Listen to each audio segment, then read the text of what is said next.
लगता है टेढ़ा टेढ़ा, उसने दांत पकड़े थे हाथी के। बोला तू भी गलत। बोले तू बता। बोले हाथी ऊपर से मोटा नीचे से पतला होता, उसने सूंड पकड़ी थी हाथी की। एक से पूछा, बोला तू भी गलत। बोले कैसा? बोले हाथी तो एकदम मोटा मोटा होता है, उसने पीठ पे हाथ फिराया था। अब तो क्या था, अंधों में हो गए झगड़ा। अब तो महावत फिर आया। अब बोले भैया घंटे की आवाज सुनी। बोले रुक रुक रुक रुक। बोले क्या हुआ? बोले ये बता कि तेरा हाथी कैसा है। महावत बोला तुम ही बताओ, तुमने उस दिन चेक तो किया था। एक बोला हाथी गोल गोल खंबे की तरह होता है। बोले हाँ। दूसरा बोला हाथी सूप की तरह होता। बोले हाँ। तीसरा बोला हाथी ऊपर से मोटा नीचे से पतला। बोले हाँ। अंधे बोले क्यों भैया, हाथी का 10-20 प्रकार के होते। महावत बोला भाई मैं तुम अंधों को कैसे समझाऊं, हाथी तो वही है, लेकिन जिस जिस अंग को तुमने पकड़ लिया तुमने अपनी अपनी कल्पना कर ली। उसी प्रकार से परमात्मा तो एक ही है, परमात्मा अनेक नहीं है, एक परमात्मा है। लेकिन हर व्यक्ति अनेक अनेक रूपों में देखता है। अपनी अपनी भावना से जाकी रही भावना जैसी, प्रभु मूरत देखी दिन तैसी। जो व्यक्ति दुष्ट भाव से भगवान को भजते हैं उसे भगवान दुष्ट रूप में मिल जाते हैं। जैसे हिरण्यकश्यप को नरसिंह के रूप में मिल जाएंगे, और आप जैसे प्रेमियों को मेरे गोविंद के रूप में मिल जाते हैं। और जो क्या नाम है हिरण्याक्ष जैसे राक्षस हैं दुर्बुद्धि, उनको वराह के रूप में मेरे परमात्मा की प्राप्ति होती है। लेकिन ये अवश्य है जिसका संबंध परमात्मा से जुड़ गया उसको परमात्मा के अवश्य जाते हैं। बोलो जय श्री कृष्ण। सुखदेव जी कहते हैं राजन, जो भी क्रोध अग्नि वगैरह जो कुछ भी है उसको भगवान से जोड़ दो, तुम्हें भगवान की प्राप्ति हो जाएगी। और सुखदेव जी कहते हे राजन, मैंने आपको पूर्व में बताया कि हिरण्यकश्यप का भाई हिरण्याक्ष का वध वराह भगवान ने कर दिया। लेकिन उसी वक्त हिरण्यकश्यप ने प्रतिज्ञा कर ली, रुद्र प्रिय तर्पेशे भ्रातरम में कर्तव्य था। और देखो राजन, हिरण्यकश्यप भगवान को अपना शत्रु मानता है और उसका पुत्र भगवान को अपना स्वामी मानता है। कितनी विचित्र बात है। और हे राजन, जो कृपा भगवान ने अपनी लक्ष्मी को नहीं दी, अपने बेटे ब्रह्मा को नहीं दी, वह दानव कुल में उत्पन्न प्रहलाद को दे दी। सुखदेव जी से राजा परीक्षित कहते हैं, गुरुदेव ये कृपा कैसे करी, जरा विस्तार से बताएं। तभी सुखदेव महामुनि कहते हैं, हे राजन, जिस समय मेरे वराह भगवान ने इस हिरण्याक्ष का वध कर दिया, उसी वक्त उसके भाई ने जल लेकर के हाथ में प्रतिज्ञा कर ली, रुद्र प्रिय तर्पेशे भ्रातरम में कर्तव्य था। जब तक मैं नारायण को मार करके उसके खून से अपने भाई का तर्पण नहीं कर दूंगा, तब तक शांति से नहीं बैठूंगा। और सीधा संकल्प करके जाने लगा तपस्या करने के लिए मंद्राचल पर्वत पर। अब जैसे मंद्राचल पर्वत पर जाने लगा, उसी समय तोता आ गया। अब तोते ने जोर जोर से चिल्लाने के नारायण नारायण नारायण। हिरण्यकश्यप वापस आ गया, बोले यात्रा बेकार कर दी इसने तो। महारानी कयाधु ने पूछा, हे स्वामी क्या हुआ, आप तपस्या करने गए थे? अरे बोले देवी क्या हुआ, एक तोता आ गया। अच्छा महाराज, तो तोते से क्या फर्क पड़ा? अरे बोले देवी मेरे शत्रु का नाम लेने लगा। अच्छा महाराज क्या नाम ले लिया तोते ने? बोले देवी नाम कह लिया, नारायण नारायण कहने लगा। अब तो कयाधु ने सोचा चलो धोखे से ही सही, प्रभु का नाम तो ले रहे। अब तो पत्नी जल लेकर के आई। पत्नी ने फिर पूछा, स्वामी वह तोता क्या कह रहा था? हिरण्यकश्यप बोला, देवी कितने बार बताऊं, नारायण नारायण चिल्ला रहा था वह तोता। अब तो क्या था, फिर वे भोजन लेकर गए। फिर पूछा स्वामी वे तोता क्या कह रहा था? हिरण्यकश्यप बोला कितने बार बताऊं, नारायण नारायण कह रहा था। देखो इनको धर्म पत्नी कहा जाता है, पाप पत्नी नहीं, धर्म पत्नी। अपने पतियों से जाने अनजाने में भी धर्म करा देती है किसी भी कार्य में। आप देखते होंगे पतिदेव जब ड्यूटी करके आते हैं तो बहुत सी माताएं अपना खर्चा पानी मांग लेती हैं और उसी पैसे से वे दान पुण्य सारे कार्य करती हैं। बहुत सी माताएं हमारे पास भी आती हैं, बोले पंडित जी कुछ ऐसा उपाय कर दो, आजकल बड़ी टेंशन में रहते हैं। हमेशा हमारे भारतवर्ष की नारी अपने लिए कभी कुछ नहीं मांगती, हमेशा बेटों के लिए, अपने पति के लिए। बोले आजकल काम काज थोड़ा ठीक नहीं चल रहा, कुछ कर दो पंडित जी, भगवान से प्रार्थना करना। तो ये भावना है हमारे भारतवर्ष की नारियों की। अब इन्होंने क्या क्या एक माला करा दी।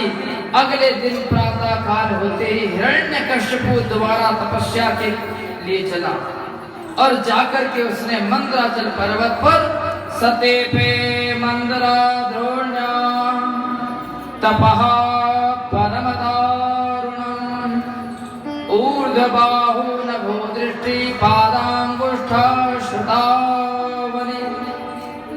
पैर के अंगूठे पर खड़े होकर के दोनों भुजाएं आकाश की ओर कर दी। ऊर्ध्वबाहून भूदृष्टि पादांगुष्ठा श्रुतावली, आकाश की ओर मुख को करके इसने ब्रह्मणे नमः ब्रह्मणे नमः ब्रह्मणे नमः ब्रह्मा जी का तप शुरू कर दिया।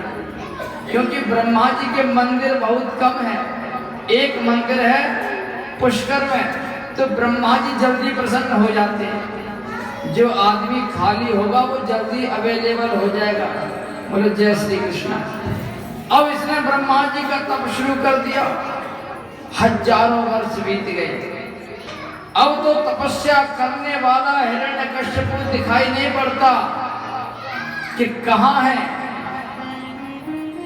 उसी वक्त इसके शरीर से इतना तेज प्रकाश पुंज निकलने लगा कि आकाश मंडल जलने लगा। उसी समय देवता लोग ब्रह्मा जी की शरण में आए, बोले महाराज ये हमारा तेज विहीन हो रहा है।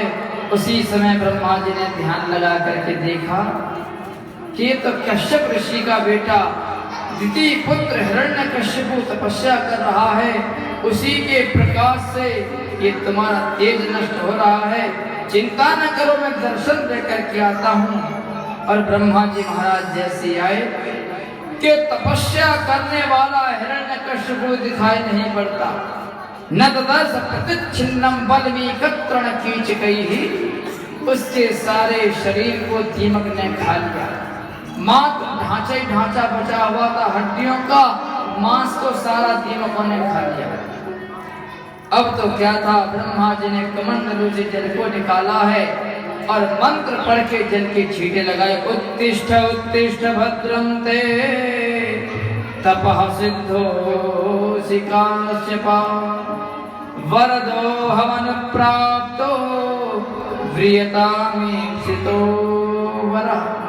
और जैसे जल के छींटे लगाए बोले उत्तिष्ठ उत्तिष्ठ भद्रं ते, हे कश्यप नंदन उठो, तुम्हारी तपस्या सिद्ध हो गई। वरदो हमन प्राप्तो व्रियतामीप्सितो वरः, अपना अभीष्ट वरदान मांग लो जो चाहते हो। उसी समय हिरण्यकश्यप खड़ा हो गया और खड़ा होकर के उसने मांग लिया ब्रह्मा जी से। बोले महाराज मुझे तो आप अजर अमर कर दीजिए। भूदेव यस्यो मृत्युर्मा भूर्मम प्रभो, महाराज मुझे अजर अमर कर दो, मैं कभी न मरूं। ब्रह्मा जी बोले देखो भैया, अजर अमर तो हम भी नहीं है, तुम्हें कहां से अजर अमर कर दें। तुम चाहो तो इसके बदले कुछ और मांग लो। यह रोने लगा, बोले मेरी तो तपस्या व्यर्थ चली गई, बेकार चली गई। ब्रह्मा जी बोले तेरी तपस्या बेकार नहीं जाएगी, तुम इसके बदले में जितने वरदान चाहो इतने वरदान मांग सकते हो। अब तो इसने दिमाग लगाया, इसने कहा ठीक है प्रभु मुझे वरदान दो कि मैं न दिन में मरूं और न रात में मरूं। ब्रह्मा जी बोले दे दिया, और बता क्या चाहिए? बोले महाराज मुझे वरदान दो कि मैं आपके द्वारा बनाई हुई सृष्टि के प्राणी के हाथों ना मरूं। ब्रह्मा जी बोले दे दिया, और बता? बोले महाराज मुझे वरदान दो कि मैं 12 महीने में से ना मरूं। भगवान बोले दे दिया, और बता? इसने कहा महाराज न मैं बाहर मरूं और ना भीतर मरूं। ब्रह्मा जी बोले ये भी दिया, और बता? ये बोला महाराज ना मैं जानवर से मरूं ना किसी मनुष्य से मरूं। ब्रह्मा जी बोले दे दिया, और बता? बोले महाराज ना मैं अस्त्र से मरूं और ना किसी शस्त्र से मरूं। ब्रह्मा जी बोले ये भी दिया, और बता? और मां। इसने कहा महाराज मेरी मृत्यु न आकाश में हो न जमीन पर हो, ये भी दे दिया, और मांग ले। बोले बस अब कुछ नहीं चाहिए। इसने सोचा अब तो मैं अजर अमर हो ही गया। अब ब्रह्मा जी ने कहा हे हिरण्यकश्यपु ताते में दुर्लभा पुरुषान यान वर्णी से वरान ममा तथापि वितराम मेंगा वरान यद्यपि दुर्लभान। हे हिरण्यकश्यपु ये वरदान दुर्लभ ही नहीं अति दुर्लभ है, लेकिन तेरी जैसी तपस्या भी आसान नहीं है, बहुत कठिन तपस्या है तेरी। जाओ मैंने तुम्हें समस्त वरदान दिए, जाओ उपभोग करो। अब तो क्या था, हिरण्यकश्यपु ने सोचा अब तो हम अजर अमर हो ही गए। और इसने क्या था, मां वैष्णुश्रेष्ठा सर्वेषां भद्रमस्तवा मद दर्शनम ही भूतानां सर्वश्रेय पपत्तये। इसने समस्त देवी देवताओं को बंदी बना लिया। इंद्र से कहता चल झाड़ू लगाओ मेरे घर में, इंद्राणी से कहता पोंछा लगाओ, वरुण देवता से कहता जल लेकर के आओ। इसने सभी की ड्यूटी लगा दी। सभी देवी देवताओं ने भगवान से प्रार्थना करी, हे प्रभु इसकी सेवा कब तक कराओगे, इसकी दास्ता। भगवान ने कहा जब तक मेरे भक्त को न सताएगा तब तक ये अपनी सेवा का उपभोग कर रहा है, आनंद ले रहा है। अब तो क्या था, इसके 4 पुत्र थे जिनका नाम था राग, अनुराग, सहराग और श्री प्रहलाद। प्रहलाद जी बड़े छोटे, बहुत ही सुशील स्वभाव के, लेकिन इनका मन हमेशा शांत रहता था। नवदिग्न चित्तो व्यसने सुनिस्पृहा प्रशांत कामो रहिता सुरोसुरा। हमेशा ये प्रशांत शांत भाव से रहते थे श्री प्रहलाद जी महाराज, और हमेशा भगवान के भजन में स्मरण में व्यतीत रहते थे। उसी समय इनको संडा मर्ग जी के यहाँ विद्यालय में डाल दिया, प्रवेश दिला दिया प्रहलाद जी महाराज को। और इनको एक ग्रह ने ग्रसित कर लिया। 9 ग्रहों से आप परिचित हैं, राहु केतु बुध शनि शुक्र शनि इत्यादि से, लेकिन एक 10वें ग्रह ने इनको ग्रसित कर लिया। देखो शनि की महादशा आती है, शनि की जब 7.5 की आती तो 7 वर्ष में उतर जाती है। राहु की दशा आती है 18 वर्ष में चली जाती है, शनि की 19 वर्ष में चली जाती है। लेकिन ये जो दशा आती है ये उतरती नहीं है, ये हमेशा चढ़ जाती है। और ये कौन से ग्रह ने पकड़ा? कृष्ण ग्रह ग्रहीतात्मान्य वेदा जगदीदृशम। कृष्ण रूपी ग्रह ने इनको ग्रसित कर लिया। अब तो प्रहलाद जी जहां पर भी बैठते हैं गोविंद का स्मरण ही करते रहते हैं। अब तो क्या था, ये अपने गुरुकुल में पढ़ने के लिए गए। उसी समय जब गुरुकुल से छुट्टी पर आए तो माता कयादु ने बड़ा सुंदर इनका श्रृंगार किया। श्रृंगार करने के बाद हिरण्यकश्यपु ने कहा बेटा प्रहलाद इधर आओ, मेरी गोदी में आओ। प्रहलाद जी को अपनी गोदी में बैठाया हिरण्यकश्यपु ने और पूछा बेटा ये बता तूने अभी तक सबसे सुंदर क्या शिक्षा ग्रहण करी? प्रहलाद जी बोले पिताजी हमने एक शिक्षा ग्रहण करी है। बोले क्या?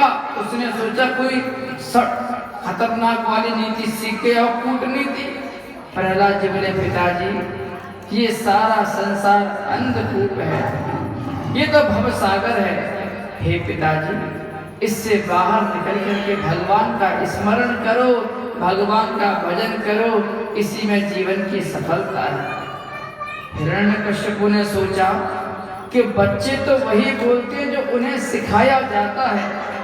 हिरण्यकश्यपु बोला बेटा जाओ जरा अपने गुरुजी को भेज दो। बोले पिताजी याद कर रहे हैं। उसी समय प्रहलाद जी ने बोला गुरुजी आपको पिताजी ने याद किया। हिरण्य संडामर्ग जी ने सोचा कि शायद महाराज कुछ इनाम देंगे हमारे लिए। अब तो जैसे कहिए सरकार क्या बात है। हिरण्यकश्यप बोला मूर्खो ये बताओ कि मैंने अपने बेटे को तुम्हारे पास पढ़ाने के लिए भेजा था या बरगलाने के लिए। अरे महाराज क्या हो गया, अरे तुम पढ़ा क्या रहे मेरे बेटे को ये बताओ। दोनों बोले संडामर्ग जी महाराज बोले महाराज जो आपने शिक्षा निर्धारित की हुई है। तो बोले हिरण्यकश्यप बोला तो मेरा बेटा मुझसे बोल रहा था कि सारा संसार अंधकूप है, भगवान का भजन करो, भगवान का स्मरण करो, ये किसने सिखाया उसको। संडामर्ग जी बोले महाराज जी हमको नहीं पता। अच्छा तो फिर कोई और भी है? बोले नहीं महाराज और तो कोई नहीं है ऐसा विद्यालय में। अब तो संडामर्ग जी ने सोचा कि बच्चे का हृदय बड़ा कोमल होता, उससे प्यार से पूछो।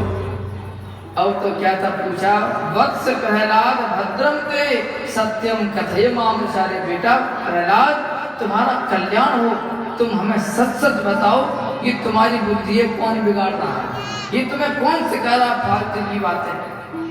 प्रहलाद जी ने मन में सोचा कि प्रभु की कैसी कृपा है कि इन बातों को अनर्गल बातें बता रहे हैं। प्रहलाद जी बोले गुरुजी सो जा नहीं जे हो जनाई और जानत तुम्हें हो जाए। जिसको वे जनाना चाहता है उसको कोई पढ़ा नहीं सकता।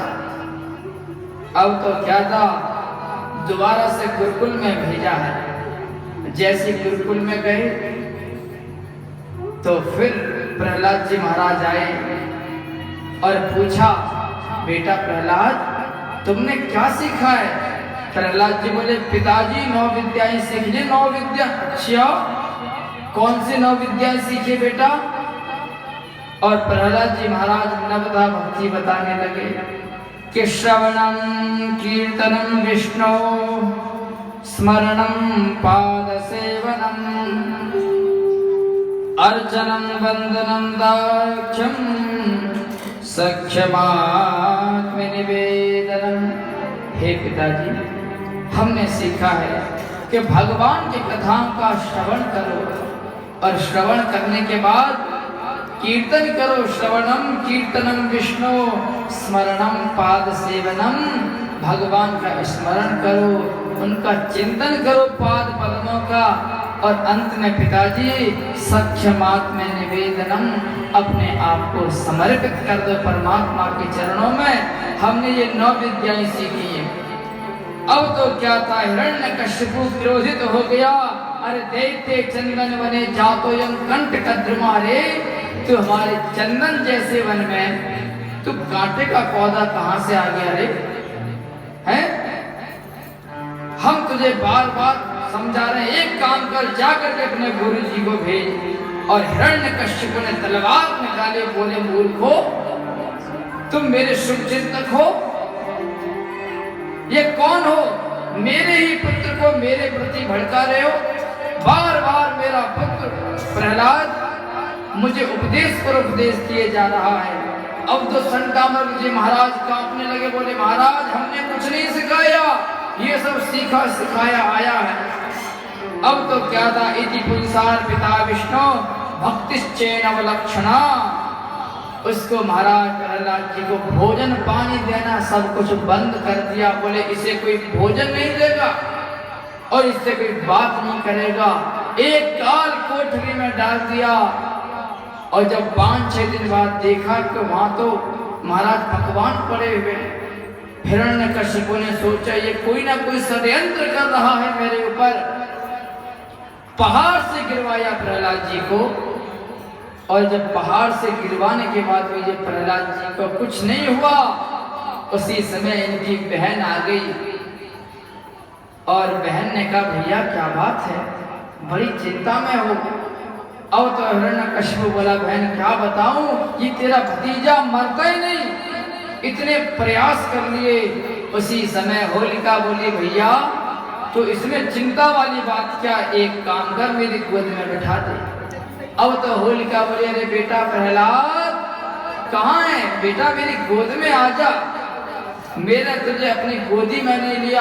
प्रहलाद जी महाराज आकर के अपनी बुआ की गोद में बैठ गए और इधर होलिका ने कहा ऊपर से लकड़ी के पहाड़ लगा दो। अब जैसी लकड़ी के पहाड़ सा बना करके आग लगाई है, होलिका ने साड़ी ओढ़ रखा थी चुनरिया, और वह चुनरिया श्री प्रहलाद जी के ऊपर आकर के लिपट गई। और जैसी सुबह देखा और प्रहलाद जी तो किलोरे कर रहे हैं, भगवान का स्मरण कर रहे हैं। हिरण्यकशिपु बोला रे प्रहलाद तेरी बुआ कहाँ है? प्रहलाद जी बोले बुआ, बुआ तो धुआं है कि पिताजी रात को धुआं है कि वो जल करके। और होलिका जो उसी समय जल करके राख हो गई, क्योंकि उसके पास ऐसी चुंदरी थी कि जिसको ओढ़ करके आग भी उसका कुछ नहीं बिगाड़ सकती थी।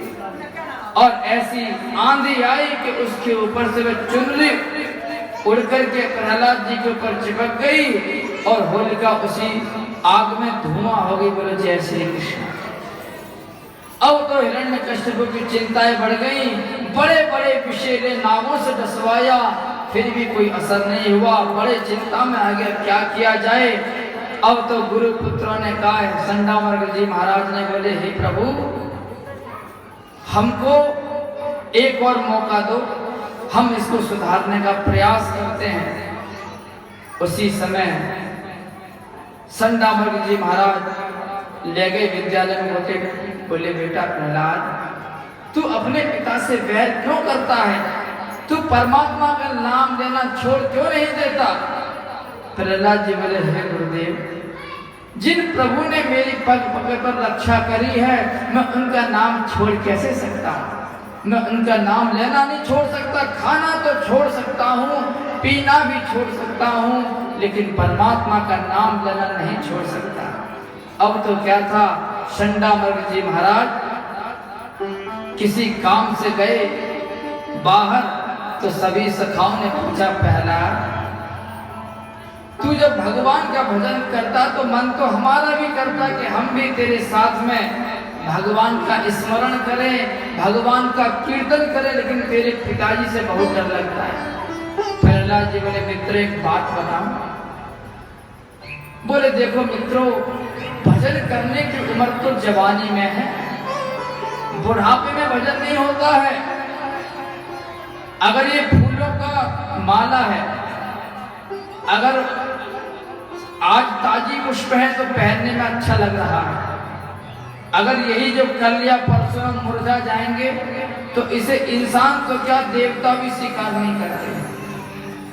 तो इसी प्रकार से जब आपका जीवन जवानी से भरा हुआ हो, जब कोई खिला हुआ पुष्प किसी को दिया जाता है तो उसे सभी स्वीकार करते हैं, और जब बुढ़ापे में खाल सुकड़ जाए, मुंह के दांत निकल जाए तो परमात्मा भी कह देते, बोले भैया हम इतने फालतू ना के संसार के मतलब के नहीं रहे तो हमारे पास आ रहे हो।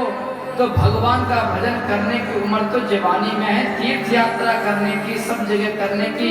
प्रहलाद जी बोले मित्रों इसको आंख मिचोली समझ लो कि परमात्मा ने महाप्रलय के समय हम सबको संसार में भेज दिया।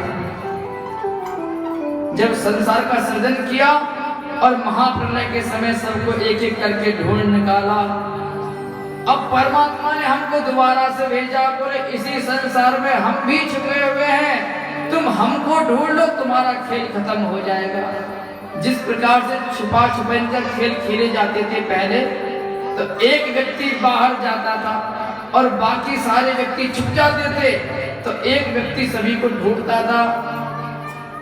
तो जब सबको ढूंढ लेते तो उसकी बारी खत्म हो जाती थी, अब वो छुप जाता था, बोले अब तुम हमको ढूंढ लो।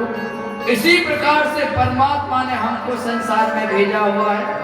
परमात्मा ने हमको सबको ढूंढ लिया था, जब महाप्रलय करे थे एक एक करके सबको ढूंढ निकाला।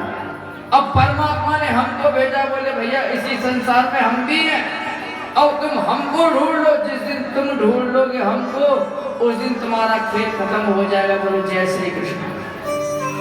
अब तो क्या था, प्रहलाद जी के सखा बोले प्रहलाद, मन तो हमारा भी करता है भजन करने का, लेकिन तेरे पिताजी से बहुत डर लगता है हमको। अब तो प्रहलाद जी बोले पिताजी की गारंटी हमारे ऊपर है, पिताजी तुम्हारा कुछ नहीं